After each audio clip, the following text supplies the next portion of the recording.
you guys? Welcome back to Lily Reads. In today's video, we have a sit down video, and that is for a reason. I decided to shop my shelves. Now, this is something that was really like a trend a few years ago on BookTube, where basically you go on your bookshelves and you find books that you've purchased that you just haven't really interacted with in any way in like years or months, like books that have just been sitting there that you're just going to read, like, oh wow, I forgot I had this. And so a couple weeks ago, I decided I want to come up with a special TBR for September, and I was just, you know what, I'm going to shop my shelves, and I'm specifically going to shop my mystery, thriller, little speculative type of shelf. That is what I'm going to do. Maybe even some horror. I am going to shop that shelf. That is usually my fourth shelf on my bookshelf you can't see. And so I found about 18 books that I want to read in September that I do not want to take into 2025. I want to read these books, decide if I'm going to like them, and go. So we are going to go through them, and this will give you a sneak peek on some of the reading vlogs you're going to see in September, because this is basically my September TBR. I never do a TBR video. I'm not that type of content creator, but I was just like, I need to read these books. My thriller, mystery, horror kind of speculative shelf has just gotten ridiculous. Like, I can't hold them. And the thing is, that is the shelf that I unhaul from the most. So like, I should have room. I just don't. So these books gotta get read. So let's get on into it. So the first book is I'll Never Tell by Abigail Haas. I bought this book on discount. It really wasn't that much discount. This is still a $7 book for an author I've never read from and a book I've never heard about. I got my hands on this and I am going to read it. It is probably, I'm going to tell you I'm going to read what the synopsis is on the back. It is, I find it hard to sleep or eat, or every time I hear footsteps approaching, I can't stop my heart from leaping. They come from me. I can't go home. It's all over, but it never is. Nobody's coming to save me. There will be no late breakthrough miracle, no last minute reprieve. I'm going to stand trial for Ellis's murder, and now nothing. And then it's cut off with a sticker. I don't know. I do not know what this book is trying to say. Basically, I think this character did something. They're accusing her of something. She knows some secrets. I don't know. I will find out. We will see. Do you guys want me to read the synopsis of all these books? I'm just going to show you guys the books. The next one is by Crystal Sutherland, House of Hollow. This book had its day. People read it. I foolishly purchased this book on discount as well, knowing absolutely nothing about it. It's about two sisters or something, but it's been sitting there and it's either shit or get off the pot. Like, I don't need to take this book into 2025. It is time to just simply decide to read this book or not. Now, all of these books I do not think are going to get read. Some of these books I am going to probably DNF because they're just not my style. Have you slowly, if you're someone who has a lot of books, or maybe you keep a lot of books on reserve at the library, have you ever like slowly seen your taste start to change? You're like, if I don't read this book right now, it's gonna take 5 years for me to ever be in the mood for this type of book. House of Hollow is not a book I am interested in. It's just simply not. I'm not as experimental in my reading as I was maybe a couple years ago even. And so like, I would never pick up House of Hollow now. I know it would be a waste of my time, but I got it, so I gotta read it, right? We'll see. Now we have some thrillers that I'm actually very excited to get into. The first one is The Last Time I Saw You by Liv Constantine.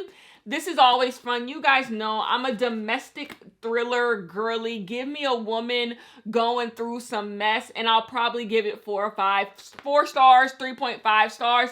So I have this book. I bought this book for literally $5. It says secret, lies, betrayal, and murder. Dr. Kate English has it all. Not only is she an heiress to a large fortune, she has a gorgeous husband and daughter, a high-flying career, and a beautiful mansion anyone will be jealous of. That is right up my alley. That is right up my alley. Like, a bunch of rich people and some rich people mess.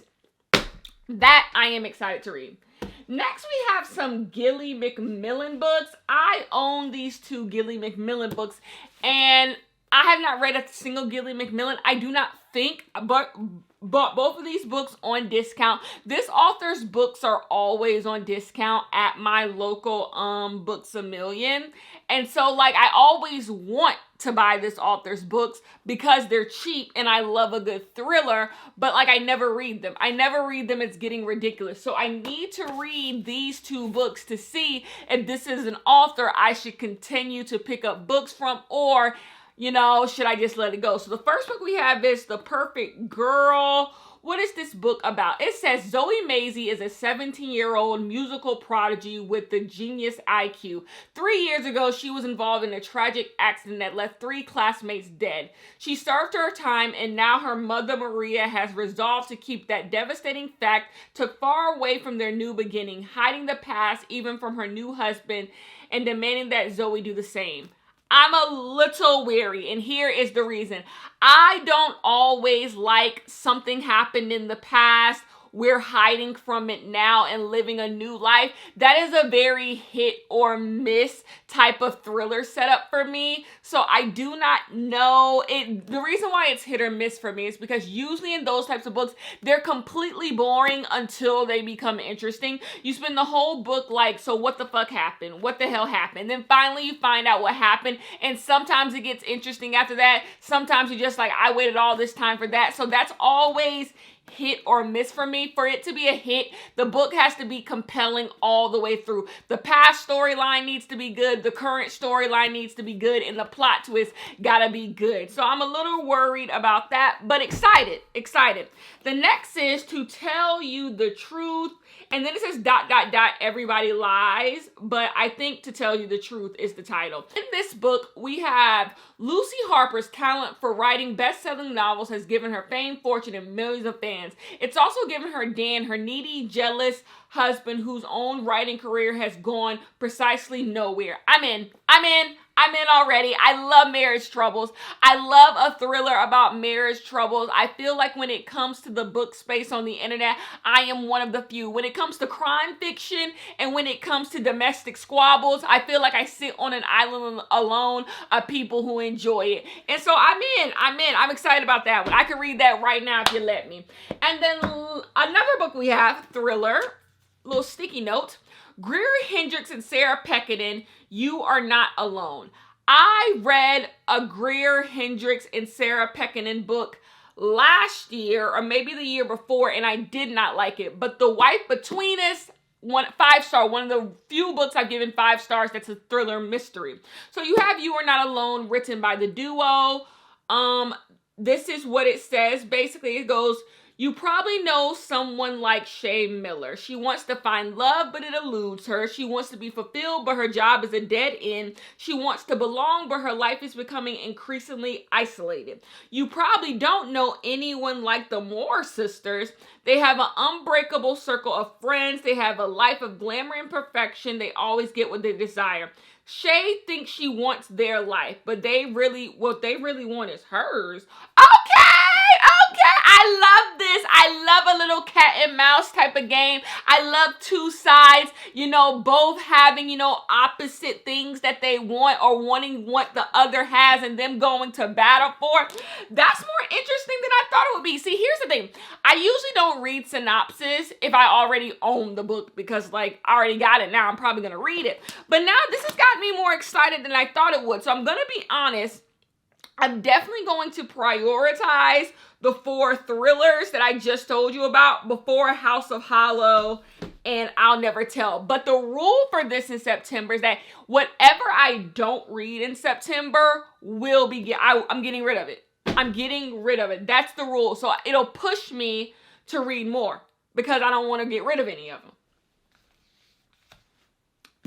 The next book we have is actually a book I bought recently. You probably saw in a reading vlog. And She Is Haunting by Tran. Obviously, I bought it for the cover because the cover is beautiful. The problem with this book is I'm not even going to read the synopsis. This book has such mediocre reviews. I think most people picked it up because this is a very nice cover. But what's inside the book is not much. I think this book might be YA. So that's another thing that I'm just I don't know about that. But maybe it's not YA.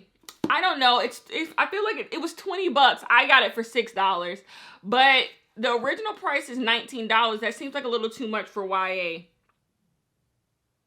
I don't know. I don't know what I'm talking about, but I am going to read this book next month to see what it is doing. On my floor, I'm making 2 piles. Books I definitely am going to read, questionable books.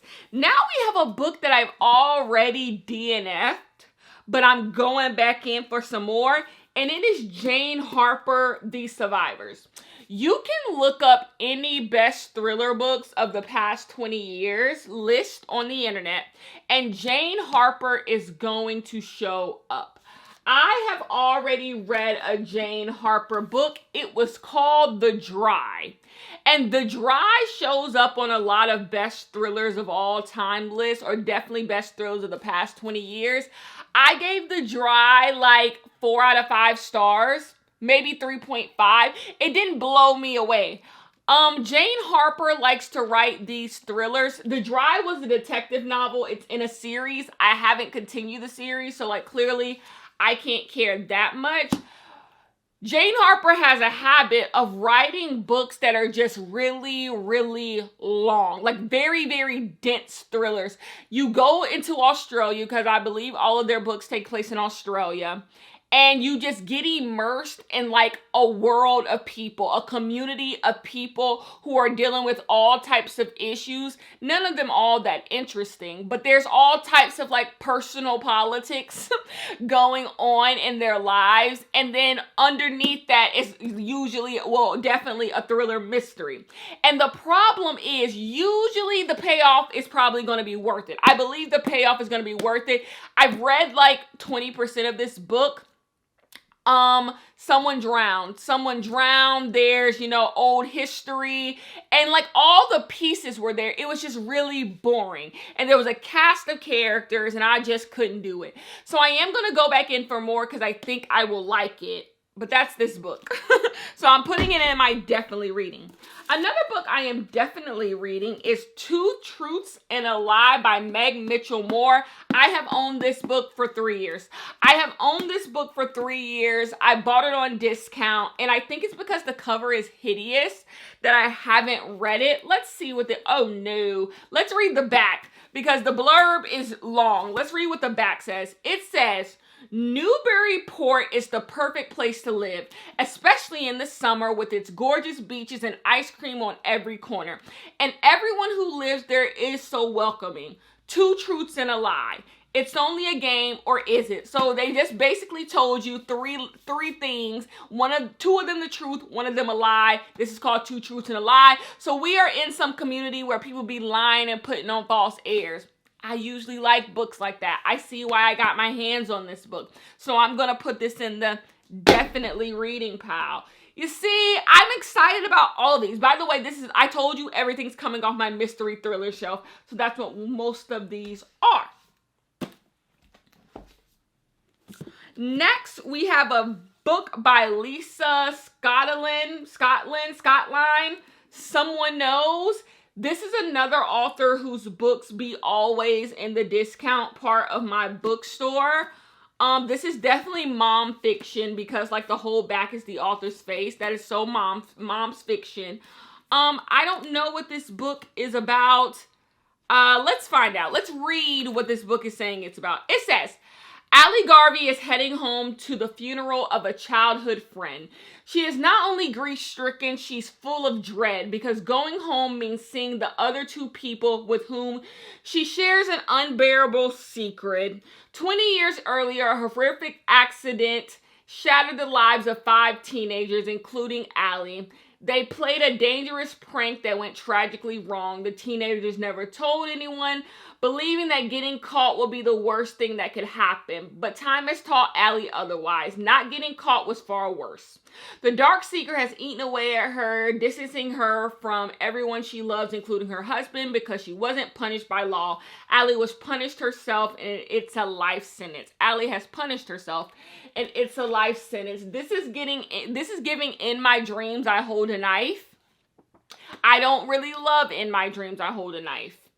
But I kind of want to read it. I'm going to put this in my definitely reading pile. even though it's giving such mom fiction. Like, that sounds so momish. We'll see.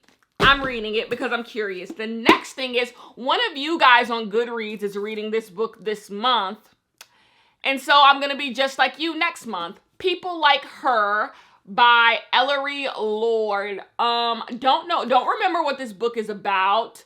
But I'm excited. It says, to her adoring fans, Emmy Jackson, then it has her @name, like her social media @name, is the honest Instagram mom. She always tells it like it is. To her skeptical husband, washed up novelist who knows just how creative Emmy can be with the truth, she is a breadwinning powerhouse, brilliant at monetizing the intimate details of their family life. Let's stop there. I have read this year quite a couple of books that are about like people on social media who present false lives about themselves, but in reality, there's a darker secret.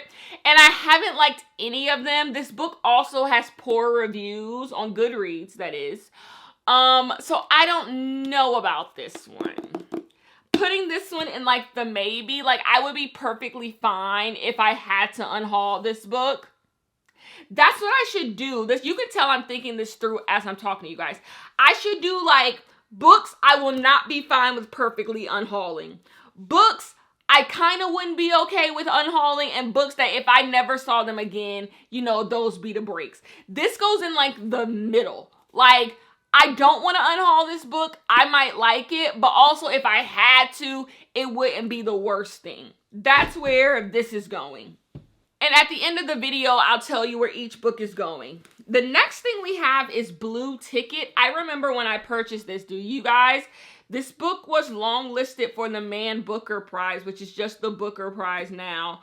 Don't know what this book is about, but it was longlisted for the Booker Prize, so I know I'm probably going to read it. I won't even go over the synopsis with you. I'm going to want to read it. So I'm putting it in my definitely want to read. Now, this book was, I remember buying this book a few years ago, and it was picked up on a whim. It's called Ordinary Hazards by Anna Bruno. We definitely need to read the synopsis of this because I don't remember why I picked this book up. I paid full price for this book. Let's go. At 5 p.m. on a Wednesday, Emma settles into her hometown bar alongside the other regulars, all unaware that over the course of the next few hours, their lives will be changed forever. The locals reminisce about Lucas, the man Emma once loved, and the past brings old hurt to light. Filled with profound meditation. Okay. Anyway, so this book is about a bunch of people at a bar whose lives are going to be affected. It doesn't even tell us how they're going to be affected. I don't even know what's the vibe of this book. And that's why I need to read it. This is definitely going on the, I would be upset if I had to unhaul this. We got 4 more books left. I'm being ambitious. I want to read all of these books in September. I truly think that I will. But let's see. So the next book might be some books that you have heard about. The first we have is A House at the Bottom of the Lake by Josh Malerman. Josh Malerman is the author of Bird Box. I know a lot of people watch that movie on Netflix. This is a really short one. I don't see why I wouldn't be able to get it. I feel like A House at the Bottom of a Lake is enough of a synopsis that we need. I don't need to read the synopsis. I would be very upset if I had to unhaul this. So I'm putting in my definitely want to read. The Woman in the Library by Solari Gentile. This is another book that a lot of people have read. It has already had its day. People know if they like it, don't like it. I got my hands on it. And I'm going to read it. Is this book about a magical library? I don't know. I don't know what this book is about. I'm going to read it because it's been popular. I don't want this book to like go away and I never read it. So it's definitely in my I'm going to read. Now we have the last 2 books. I did a sponsorship with Book of the Month over on As Told by Kenya maybe 3 years ago. It was the first time I ever even like tried Book of the Month. And that's when I realized I liked Book of the Month. And they gave me this book during the sponsorship. It's called The Collective. It goes No Killer Goes Unpunished. And a lot of the books that they gave me, I decided if I was going to keep them, not keep them. But this was one that has stuck around, but I haven't read them. And I pride myself on reading my Book of the Month books. And so this one has always stuck around, but I can never unhaul it because like, I think I'm going to like it. I see this book around, but I've never seen anyone actually review this book. So I would like to read it. I would be upset if I have to unhaul this. So I'm going to put this in like my middle section of like, I don't want to unhaul you. Next, a bookstore was doing a 50% off and I got The Silent Woods by Kimmy Cunningham Grant. I am one of those people who fully believe there is a wood story for me. I thought the book Near the Bone was going to be that wood story. For a wood story, I mean a book about people being in the middle of the woods and something is up. Bad things are afoot. And I've never found one for me. And so I remember picking this up thinking this is going to be the wood story that Kenya likes. And so I didn't read it. I got it, but I just never read it. So these Silent Woods, I think out of all of these books, this is the book I want to read the most. And I think the cover is absolutely gorgeous. Haven't heard anybody talk about it. So yes, this is a book I definitely am going to read in September. And those are the books. Let's go through where I want to categorize these. Okay, these are the books I definitely want to read. I'm going to read them, at least attempt to read them. She is Haunting, The Woman in the Library, A House at the Bottom of the Lake, You Are Not Alone, To Tell You the Truth, The Last Time I Saw You, Ordinary Hazards, Blue Ticket, The Silent Woods. Books I 100% am going to give the good old college try. Now, this next group of books is books I want to get to, but if I don't, that's perfectly okay. Jane Harper, The Survivor, Someone Knows, Two Truths and a Lie, The Collective, People Like Her. Next books, I will see. We'll see. I'm not even putting my pressure on myself. We'll see. The Perfect Girl, I'll Never Tell, and House of Hollow. Now, all together, I don't know how many books these are. Let's count. 1, 2, 3, 4, 5, 6, 7, 8, 9, 10, 11, 12, 13, 14, 15, 16, 17. I am going to be reading 18 books in August. So if I read just all of these books, I won't even reach 18. It'll be at 17. So I should be able to do most of these books, no problem. We will see. Let's hope I don't get like thriller mystery fatigue where like I just get sick and tired of reading thriller mystery. But we are going to see. I do think some of these books are just going to get flat out DNF, like they can just go out of my home. But we will find out. Anyways, that is my September TBR. For the first time ever, I've given you an actual TBR video. I will see you guys in the next one.